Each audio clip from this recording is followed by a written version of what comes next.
to the hero who bore the lonely gather. Glory to glory, we rise and never to fall. Here in a nation, flowing with and holy. Glory, glory, glory to the Father for making you a nation, a joy forevermore. Ambazonia, land of freedom, you shall live in plenty, meeting our need. And your children shall be like the stars above. The Most High God being the watchman of this nation. Ambazonia, land of freedom, you shall live in plenty, meeting our need. And your children shall be like the stars above. The Most High God being the watchman of this nation.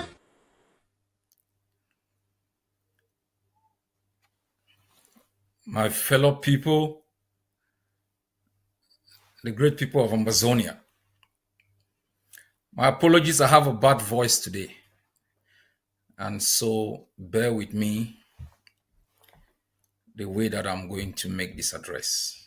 I thank you all for taking the time to come and listen to me, for us to talk about our country, our struggle, our resistance,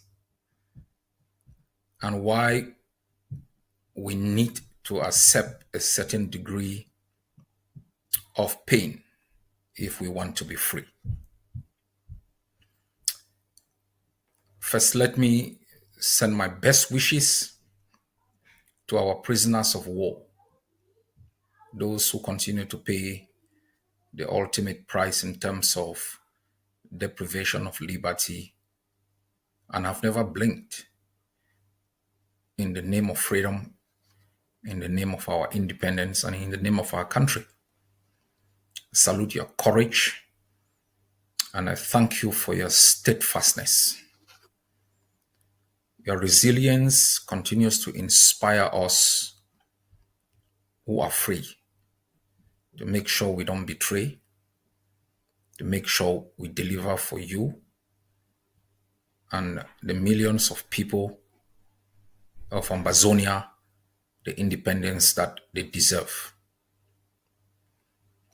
I also want to thank our people who in the past 7 years have been bombarded with different tales about who they are, what they desire, and sometimes why they should remain in servitude in exchange for temporal security and hopelessness. We have confronted this immense deceit with creative ideas, education, and information on why freedom is a non-negotiable asset. We are at war, my people. This war is vicious. Through all the media channels on the ground, at the realm of diplomacy, this is a real war. And we should embrace it with respect of its difficulties and its promise. We shall not at any time undermine the difficulties ahead.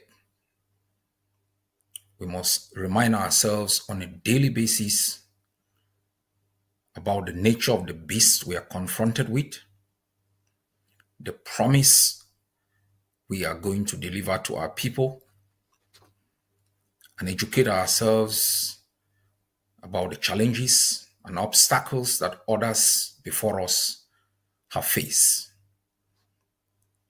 La République poses an existential threat to Ambazonia, and the world has been bullied to remain silent. I would like to remind Norway in particular that they must reject the bullying from Yaoundé. Yaoundé offers nothing to Norway. Norway must be reminded also of the cost of acquiescence to tyranny and oppression. It was here in Oslo that the Oslo Peace Accord between the Palestinians and the Israelites was signed. The international community sat back, negating international law, acquiesced to bullying, and allowed a generation frustrated enough to invade Israel on the 7th of October. And the cost of that invasion is because the world allowed itself to be bullied. It forgot the foundation upon which post-1945 world was built. We have always calculated the cost of resistance. We have never sat back to calculate the cost of acquiescence. And we have seen today in the Middle East, I remind the world, today, iron domes cannot stop rockets from Lebanon. Iran can fire hundreds of unmanned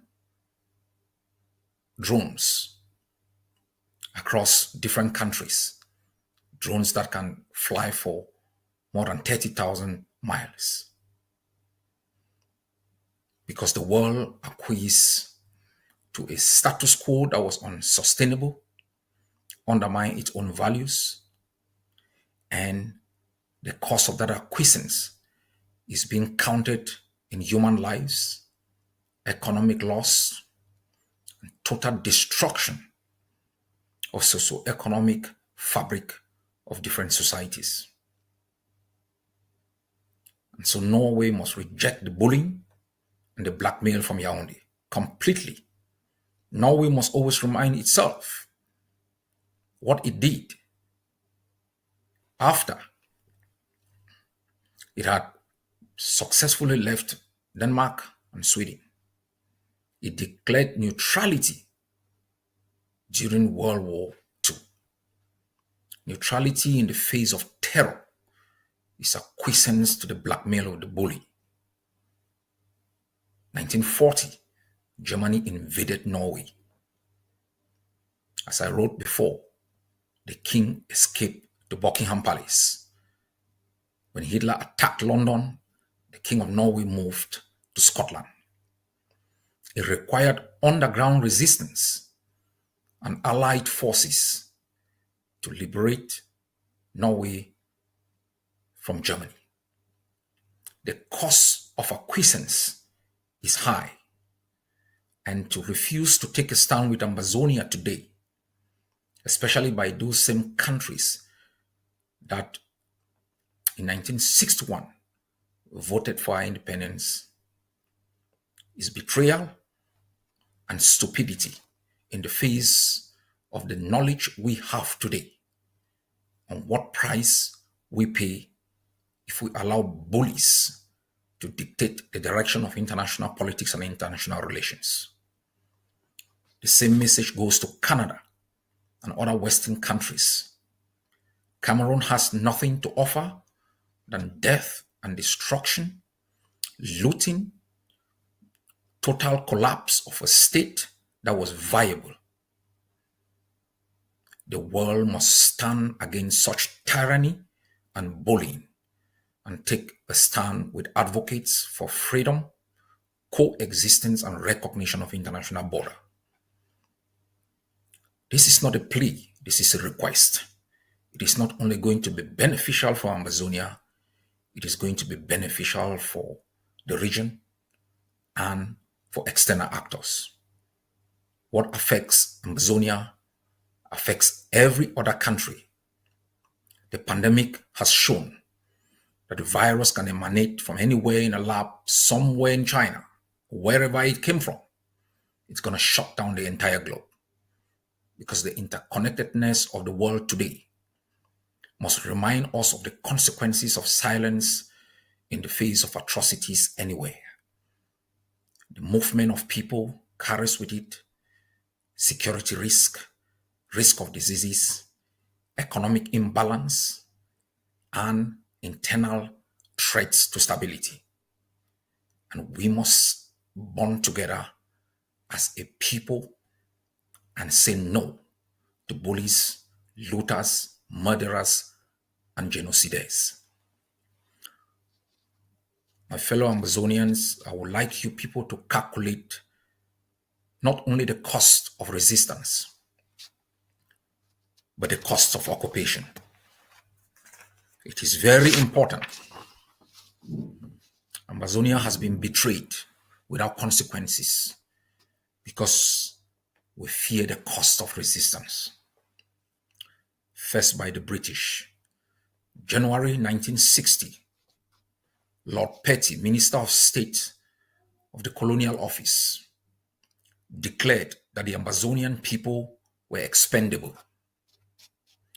During the Anglo-Ambazonian talks in London in October 1960, Mr. Ian MacLeod, the Secretary of State for the Colonies, declared without fear that if the plebiscite vote went in favor of joining Cameroon, arrangements will have to be made for the early termination of the trusteeship.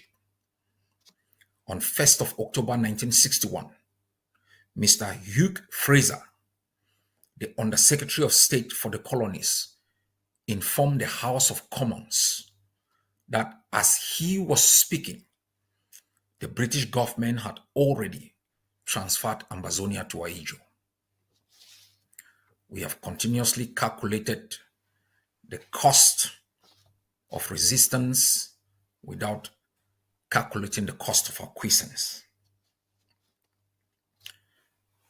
As Professor Carson Anyonge puts it, without any color of right, without any valid instrument or authorizing act, Cameroon assumed unwarranted jurisdiction over the people and territory of Ambazonia. In that process, exacting obedience. We acquiesce because we calculated the cost of resistance without calculating the cost of acquiescence. And yes, he continued. The people yielded to this obedience for the time being because of forcible occupation of the land and the maintenance therein of an administration of paramount force which compels obedience as a matter of necessity. Every time we fight, people ask us to calculate the cost of resistance. They tell us our people are suffering. They do not calculate the cost of obedience and acquiescence to tyranny and occupation.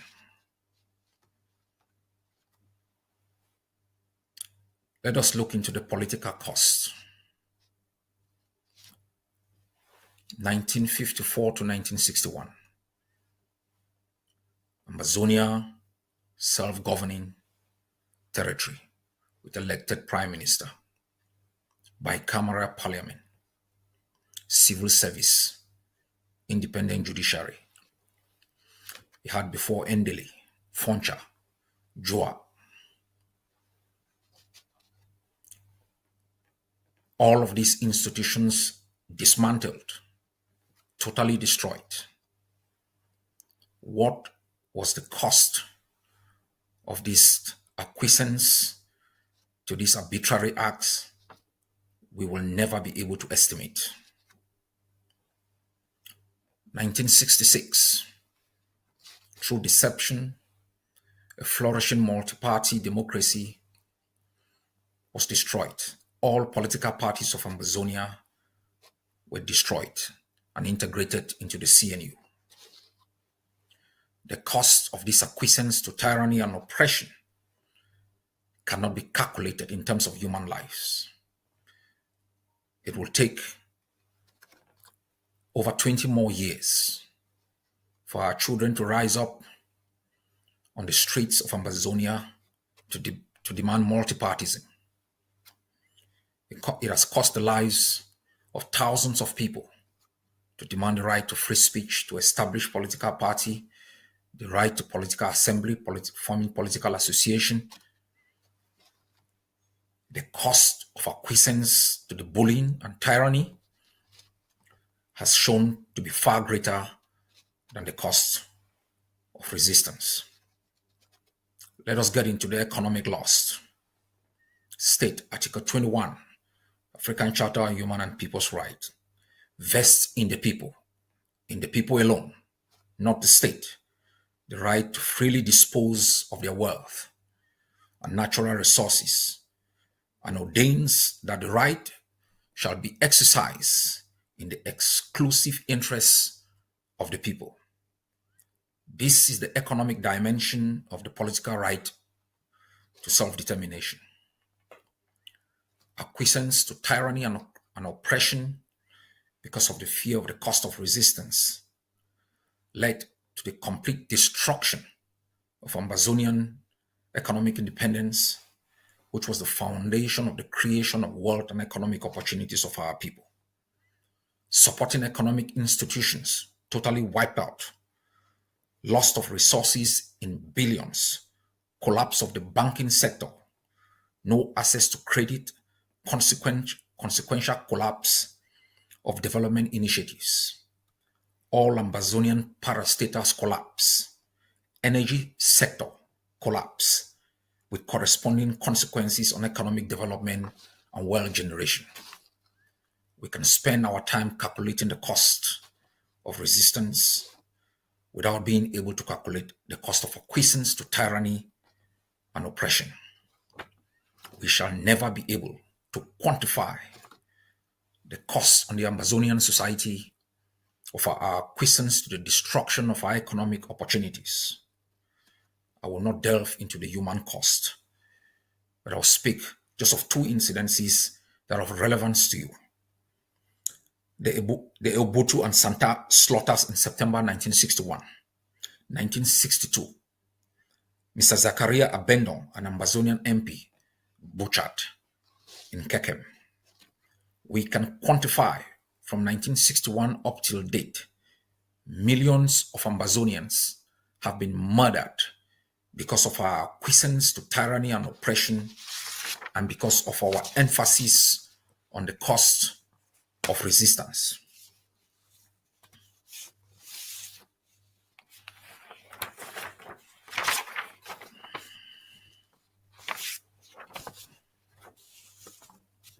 My people, as I said last time, our resistance today is not born out of a rejection of the last 62 years of colonial domination by Cameroon.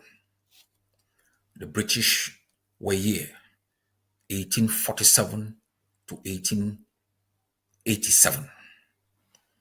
Kuva Likenye and others, their Songanis, their Bombis, they fought it. The Germans, 1887 to 1913. The British, 1913 to 1961. Cameroon, 1961 till date. All through these periods of colonial domination, Amazonians have resisted.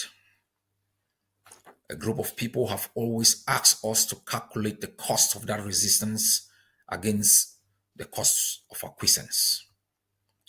This generation has decided to write the last chapter of hundreds of years of colonial domination, extortion, and exploitation We'll do so with our blood, with our liberty, and with our life. Not only because we desire freedom, respect, and dignity, because for now, we know that the cost of acquiescence to tyranny and oppression and domination far outweighs the cost to resistance. Occupation has manifested itself from 1961 up till date through dispossession. It has erected symbols of occupation that we must worship. It has instituted political system which we must succumb to. Symbols of occupation which we have denounced and will continue to denounce and uproot and replace them. The Cameroon flag, we have made it absolutely clear, is banned in Ambazonia. The blue and white is the authentic representation of the Ambazonian people. And every Ambazonian has an obligation to fly our flag with pride and take pride even in the consequences. Cameroon anthem is banned in Ambazonia, replaced with the Hail, Hail, Hail, the authentic representation of the Ambazonian people and a reflection of his socioeconomic, political, and cultural trajectory. Cameroon institutions, be they economic, political, or social, as institutions enabling colonial occupation, they are all banned, and Ambazonians must desist continuously from legitimizing these institutions. You begin to work within the quarters, within your communities, with our forces, and stop asking if you are asked to reject a particular institution of repression and occupation, what is the alternative? You are the alternative. You represent the Amazonian people. You represent transparency. You represent opportunity. You represent freedom of speech, independence, and you represent the right to self-determination. We live in Ambazonia without ID cards. And I can tell you without any doubt that it was until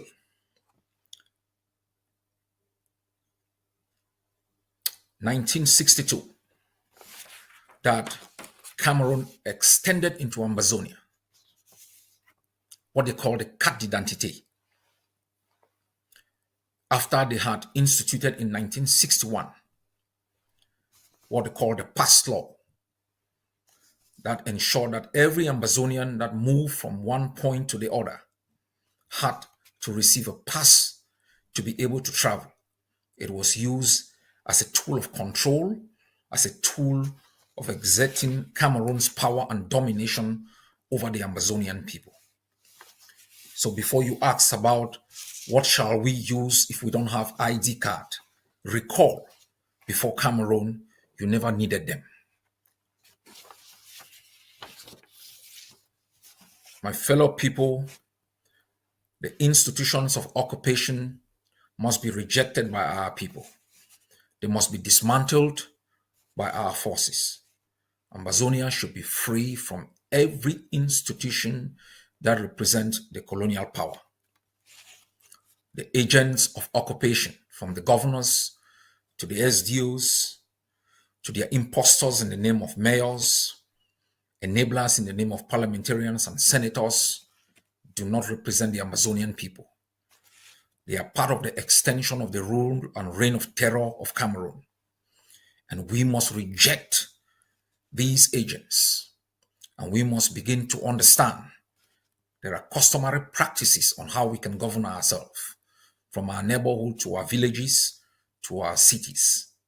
There are alternative Ambazonian institutions within Ambazonia created by our forces, in community schools, in ATLA, and other institutions that oversee cases, that oversee policing, that oversee justice. We must begin to trust in what is Ambazonian. We must begin to trust in our own creation. Apart from the symbols of occupation, there are also symbols of extortion.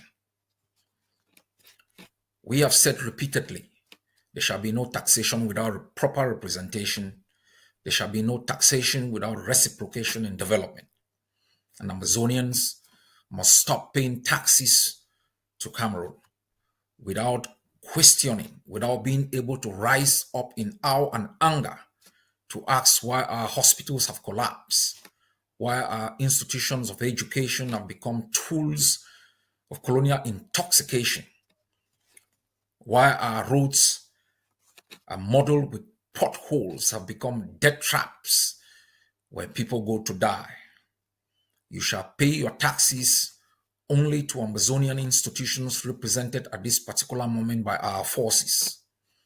You shall not provide opportunity for the enemy to accumulate resources to buy more arms and exert power and domination over you. These acts are acts of defiance, acts of rejection, and acts of self-governance. We shall not wait until we control all of our territory before we feel we are free. Freedom is in the mind, it's in the heart. When you believe it, you claim it. And you will claim it block by block, neighborhood by neighborhood, issue by issue. We have continuously also identified processes of colonial domination, which we have outlawed in Ambazonia. They have asked you time and again to celebrate the 11th of February as a day that the United Nations and the United Kingdom connive with each other to deny you full sovereignty over your land. And the enemy has transformed it into Youth Day, which they've deceived and coerced you into celebrating. We have rejected these days. 20th of May is the day the enemy unilaterally abrogated its own transformation of its own constitution into La Constitution Federal.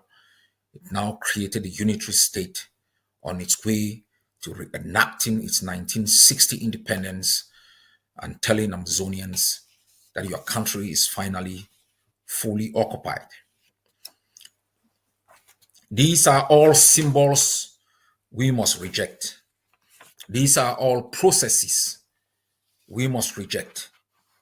These things come with a cost, and Amazonians must stop calculating the cost of resistance without calculating the cost of acquiescence and the cost of surrender.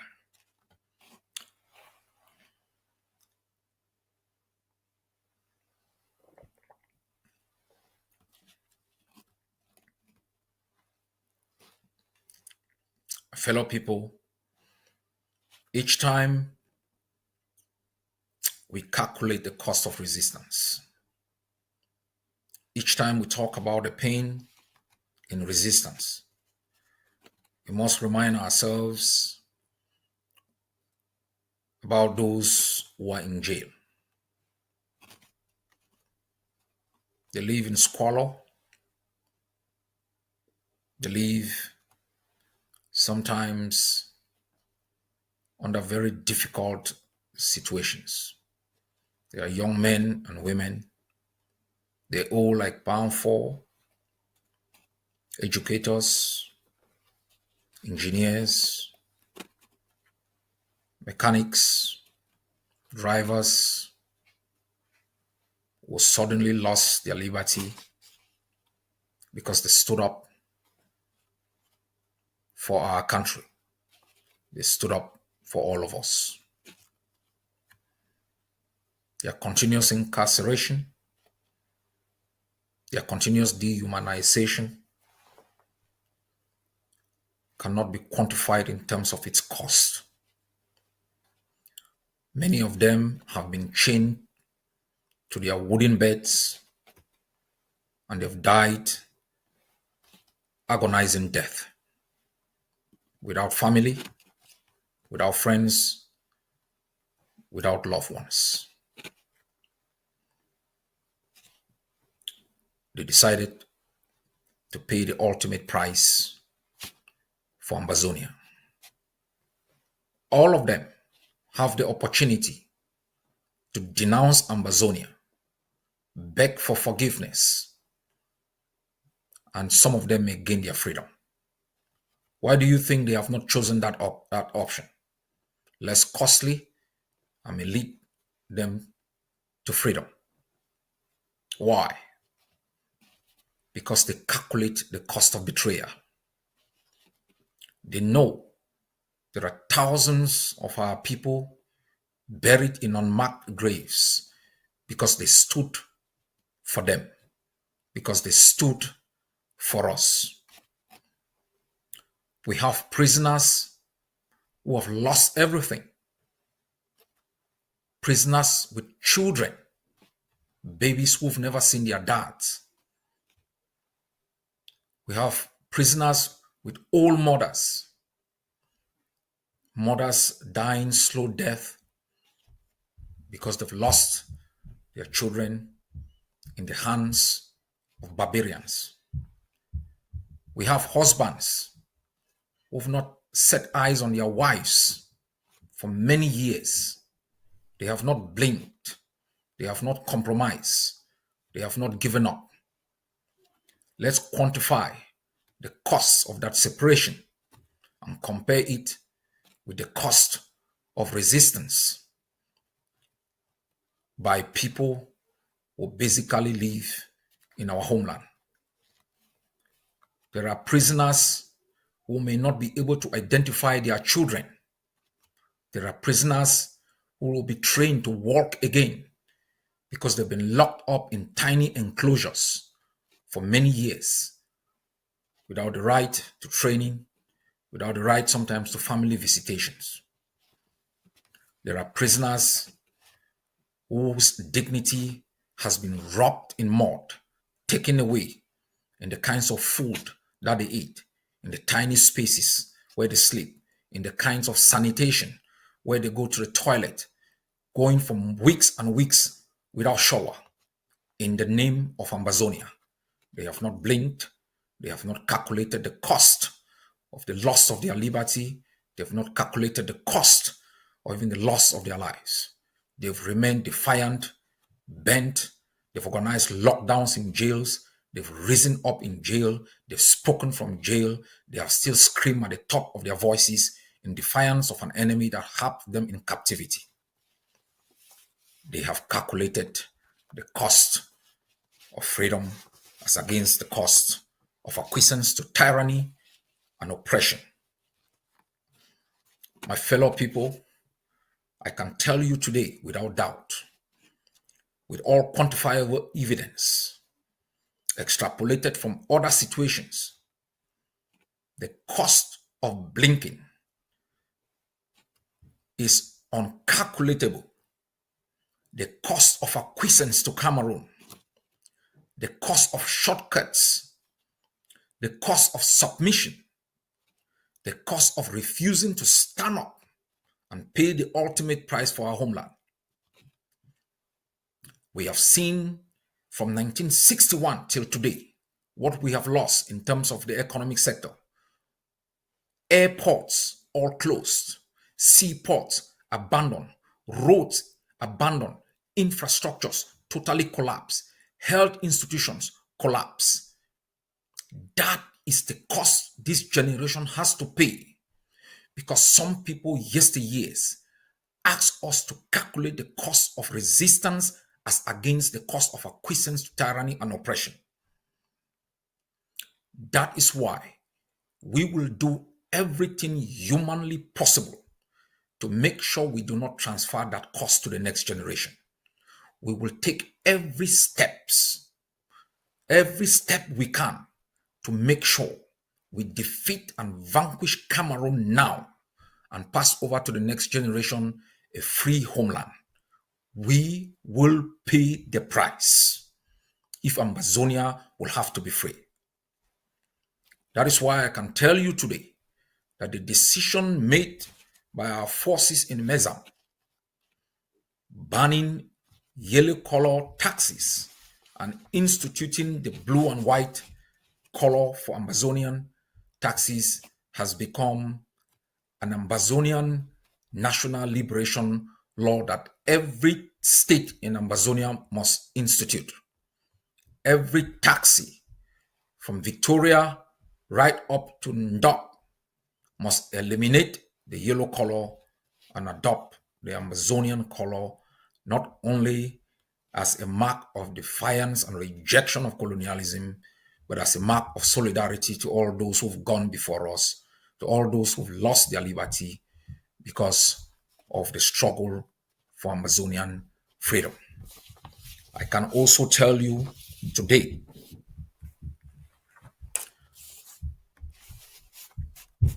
that car registrations, called categories, all drivers must stop paying these huge sums to the treasury of the enemy. Windscreen license, called vignette, are also banned. We don't want to find any car with a windscreen license. You must reject it as an act of defiance. The roadworthy, or what they call visit technique, that you pay must be rejected. The parking fee must also be rejected. The patent and transport licenses are all banned in Ambazonia. In this time of resistance, we must reject any coercion by the colonial authorities and make sure that all of our acts constitute and are seen as our own contribution to the national resistance against Cameroon for the interests of our prisoners, our IDPs, our refugees, and others who've lost their lives. My fellow people, the cost of acquiescence to tyranny and oppression far outweighs the cost of resistance. Beginning tomorrow, the colors in Ambazonia have to change. We are asking all of our people to embrace these acts of resistance. We are asking all of our taxi drivers to reject Cameroon and make a pledge of allegiance to Ambazonia. Cameroon is no longer coming back. All the noise by the colonial SDO will be shown of its emptiness in the coming weeks. It is not a struggle between the order of a colonial SDO who oversees the dispossession in Ambazonia with the orders of the Ambazonian people. As I have said, it is not a question between Cameroon and Ambazonia. It is not an act simply between our forces and the colonial occupation forces. It is an act of resistance which we must accept at this state to free our homeland from the tyranny of the oppressor. My fellow people, we will be taking other measures in the months ahead. I will be announcing other measures that will ensure Ambazonia's independence, delineation of its borders and practices that shows us internationally as an independent state. We will be taking measures that will impose a cost, even at the moral level, against any individual, groups of individuals and states that continue to sell arms, to fund, to channel resources to Cameroon to continue with its barbarism and torment of the Ambazonian people and even the Cameroonian people. The world must make a conscious choice today to choose between freedom and tyranny, between peace and justice, and occupation and oppression. It's not a difficult decision to make. My fellow people, this is the turning point as we escalate. We want to remind each of you, collaboration with Cameroon is treason. Consciously or unconsciously facilitating and enabling their activities in Ambazonia, knowing the cost on our people, knowing the price people in jail pay knowing the price families have paid with the loss of their loved ones. It's unacceptable. All Ambazonians must take a stand for our country. All Ambazonians must take a stand for our people. Lastly, I talked last time about the residence obligation law.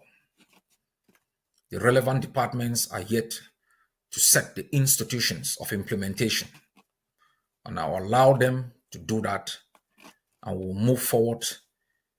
It's taken into effect in the next few months. I will be able to explain that to you. We'll direct our forces on implementation. All Cameroonians will live by the rules instituted in Ambazonia, or will show them the door. We have said repeatedly, the lack of protest, the lack of solidarity by the Cameroonian people, their complicity with the regime of terror and genocide has compelled us to revisit our hospitality since the period of the Makiza, and we will institute policies to remind them that if you continue to stay silent, you provide support to the enemy that carries genocide in our land. If you continue to take part in the dispossession of Ambazonians of their land and their opportunities in employment and resources, you are guilty of collaboration and enabling a system of dispossession. Our people must remain steadfast in the face of this escalation. We must be bonded together. We must speak truth to power. We must show solidarity with our people. We must calculate the cost of acquiescence, and we must all take a stand to end the nightmare that entered our territory on the 1st of October 1961. This is a generation of defiance. This is a generation that has decided not to transfer the cost to the next generation. This is the generation that has decided to lay the foundation for economic prosperity for Ambazonia.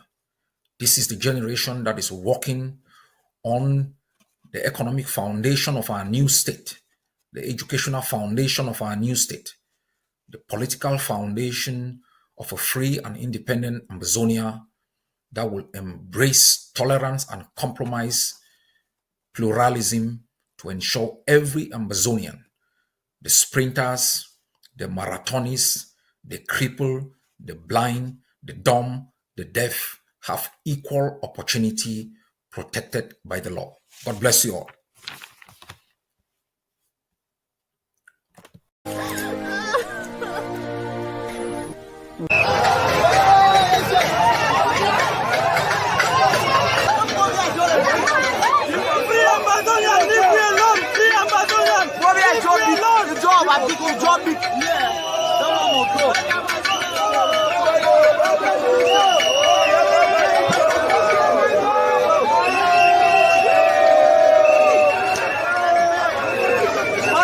Reporting from Pan-Africanism. Watch and see what is happening in the palace. You see the population. We have about 10,000 people here holding the flag. This is our flag. It shall remain here until the day that we have our independence.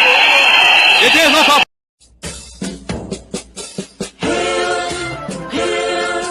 Hail this land of glory. We the Ambazonia, special loyalty. Praise to our Savior who granted us the freedom.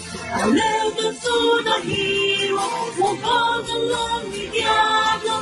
Glory to glory, we rise and never to fall. Here in a nation, flowing with earth and holy. Glory, glory, glory to the Father for making you a nation, a joy forevermore. Ambazonia, land of freedom, you shall live in the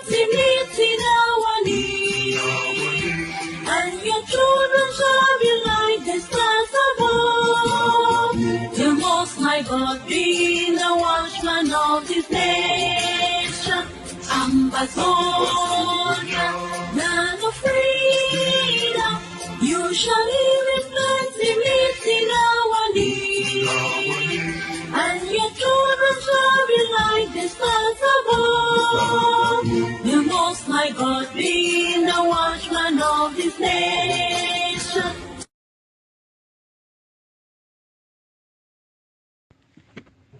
My fellow Ambazonians, all now please day.